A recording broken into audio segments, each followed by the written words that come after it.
Hello दोस्तों। स्वागत है आप सभी का हमारे यूट्यूब चैनल पर। चैप्टर नंबर 3 सोशल साइंस का 7th क्लास की एनसीईआरटी है। पहला पार्ट हमने पढ़ा दिया है, ये हमारा दूसरा पार्ट होगा।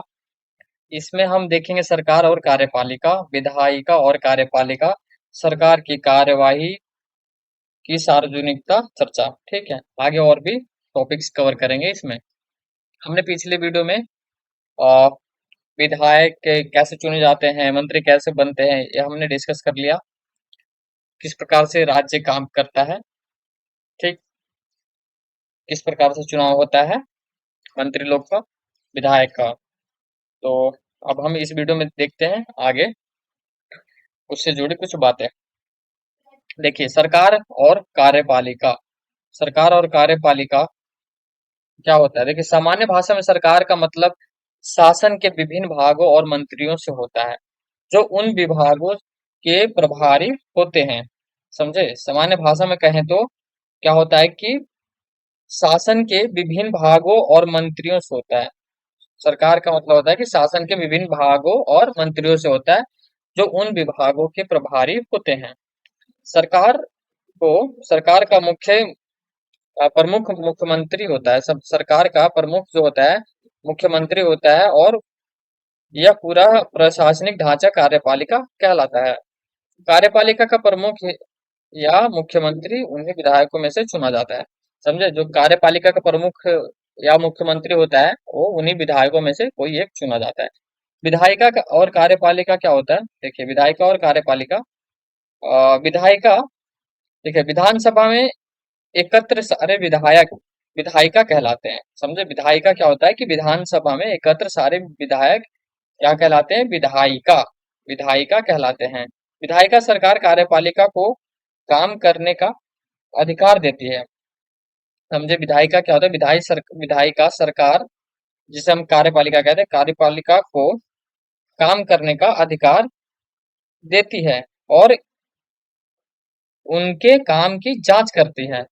इसलिए विधायिका के रूप में विधायक सरकार के हर कार्य पर नजर रखते हैं और सुनिश्चित करते हैं कि सरकार जनता के हित में काम कर रही है। समझे? सरकार की कार्यवाही की सार्वजनिक चर्चा।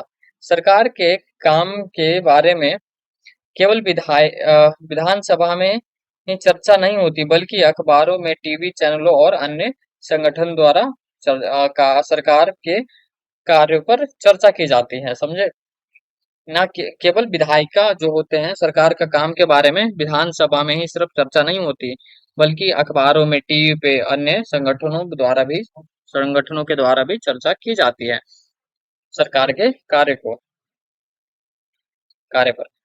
लोकतंत्र में यह प्रक्रिया जनता को अपने विचार व्यक्त करने और सरकार को जवाबदेह बनाने का एक एक एक तरीका प्रदान करता है। समझे?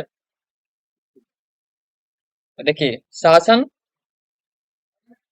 शासन की कार्य प्रणाली और सरकार की प्रतिक्रिया। देखिए, स्वास्थ्य मंत्री की क्या है कि प्रस्ताव, क्या लिखी है? स्वास्थ्य मंत्री की प्रस्तावती होगा, प्रस्तावती। क्या लिखा है यहाँ पे? हाँ, पेशावरता। पेशावरता क्या होता है? देखिए, स्वास्थ्य मंत्री की पेशावरता। विधानसभा में चर्चा के बाद स्वास्थ्य मंत्री ने एक प्रेक्षावार्ता आयोजित की, जिसमें विभिन्न समाचार पत्रों के प्रतिनिधित्व मौजूद थे। समझे? जैसे प्रेस कॉन्फ्रेंस बोलते हैं ना, उसी को हम बोलते हैं। मंत्री ने इस प्रेस कॉन्फ्रेंस में सरकार द्वारा उठाए गए कदमों के बारे में जानकारी दी। समझे? इस प्रेक्षावार्ता में संवाददाताओं, ठीक है, संवाददाताओं ने सरकार से कई सवाल पूछे, जो और उन्हें चर्चा की रिपोर्ट की विभिन्न समाचार पत्रों प्रकाशित हुए हैं। मुख्यमंत्री का दौरा। देखिए, क्या है कि अगले सप्ताह मुख्यमंत्री और स्वास्थ्य मंत्री ने देखिए, क्या है कि पातालपुरम जिले का दौरा किया। समझे? उन्होंने उन परिवारों से मुलाकात की जिनसे रिश्तेदारों की मृत्यु हो गई थी और लोगों से भी अस्वस्थ लोगों से भी मुलाकात की। सरकार ने पीड़ित परिवारों के के लिए मुआवजे की घोषणा की, समझे। और क्या हुआ कि मुख्यमंत्री ने कहा कि समस्या केवल सफाई की नहीं बल्कि पीने के स्वच्छ पानी को भी कमी के एक बड़ा मुद्दा है, समझे। स्वच्छ पानी पीना हमारे लिए बहुत ही आवश्यक है, नहीं तो हमें बहुत सारी परेशानी हो सकती है अगर स्वच्छ पानी हमें नहीं मिलता है तो। सरकार की जिम्मेदारी और कार्यपालिका क्या है, देखिए, कि जांच समिति का गठन बहुत ही महत्वपूर्ण है कि किस प्रकार से हमारे संगठन में किस प्रकार से क्षेत्र में कार्य चल रहे हैं, कोई बीमारी तो नहीं, कोई किस प्रकार का पानी है, किस प्रकार की कोई गतिविधियां, सड़क है, सबकी जांच होती है, तो सफाई सुविधाओं की जरूरतों का सु- विचार करने और लोक निर्माण मंत्री को दिशा निर्देश देने के लिए एक जांच समिति गठित की जाएगी। इस समिति का मुख्य कार्य एक सुनिश्चित करना होगा कि इस क्षेत्र में पानी की सुनिश्चित व्यवस्था हो, उचित व्यवस्था हो। सरकार की कार्यवाही का जवाबदेही कौन होता है, देखिए, मुख्यमंत्री, स्वास्थ्य मंत्री और अन्य जो सत्ता में है उन्हें समस्याओं पर कार्रवाई करनी होती है। वे विभिन्न विभागों जैसे लोक निर्माण विभाग, कृषि विभाग, स्वास्थ्य विभाग, शिक्षा विभाग आदि के माध्यम से यह कार्य करते हैं। विधानसभा में उठाए गए प्रश्नों का उत्तर देने के प्रश्न करने वाले यह देने की जिम्मेदारी भी उनकी होती है कि उचित कदम उठाए जा रहे हैं, समझे। इसके अलावा सरकार को समाचार पत्रों और अन्य माध्यम में उठाए गए मुद्दों पर भी प्रतिक्रिया देनी पड़ती है, जैसे कि प्रेस वार्ता, मतलब ये जो प्रेस कॉन्फ्रेंस आयोजित करना होता है, इसके द्वारा हम जानकारी दे सकते हैं मंत्री। नए कानून और बनाने की प्रक्रिया क्या होती है, देखिए, सरकार सफाई और स्वास्थ्य सेवाओं के लिए नए कानून का निर्माण करती है। उदाहरण के लिए सरकार एक कानून बना सकती है जिससे हर नगर निगम के लिए शहरी क्षेत्रों में पर्याप्त शौचालय की व्यवस्था का निर्माण किया जा सके। इसी प्रकार यह सुनिश्चित किया जा सकता है कि हर ग्राम में एक स्वास्थ्य कर्मी की नियुक्ति हो।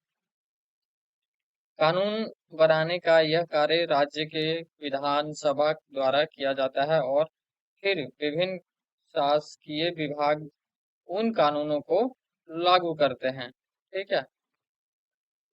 अब देखिए विधान सभा और संसद का कार्य, देखिए, राज्य स्तर के कानून, समझे, राज्य स्तरीय कानून राज्य के विधानसभा में बनाए जाते हैं, जबकि पूरे देश के लिए कानून संसद में बनाए जाते हैं। क्या होता है कि राज्य स्तर के लिए जो कानून होता है वो विधानसभा में बनते हैं, जबकि पूरे देश के लिए जब कानून जो बनते हैं वो कहाँ बनते हैं, संसद में बनते हैं। संसद के बारे में अधिक जानकारी आप अगले वर्ष पढ़ेंगे, मतलब आप 8th क्लास में अच्छे से पढ़ेंगे। लोकतंत्र में विधायकों की भूमिका क्या क्या होती है, देखिए, विधायकों का चुनाव और प्रतिनिधित्व। लोकतंत्र में जनता अपने प्रतिनिधि के रूप में विधायकों एमएलए को चुनती है।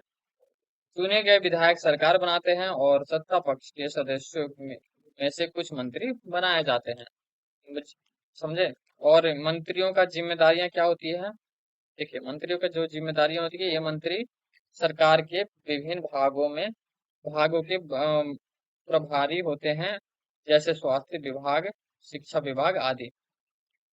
इन इन विभाग द्वारा जो भी कार्य किया जाता है उसे विधायिका द्वारा स्वीकृत करना होता है, जिससे से विधायिका का नियंत्रण और मार्गदर्शन सुनिश्चित होता है। तो यहाँ पर आपका चैप्टर नंबर 3 कंप्लीट होता है, समझे। और हम चैप्टर नंबर 4 शुरू करेंगे, ठीक है, ओके। जब तक के लिए वीडियो को लाइक सब्सक्राइब जरूर करें। आपका बहुत बहुत धन्यवाद। मिलते हैं कई नए चैप्टर में।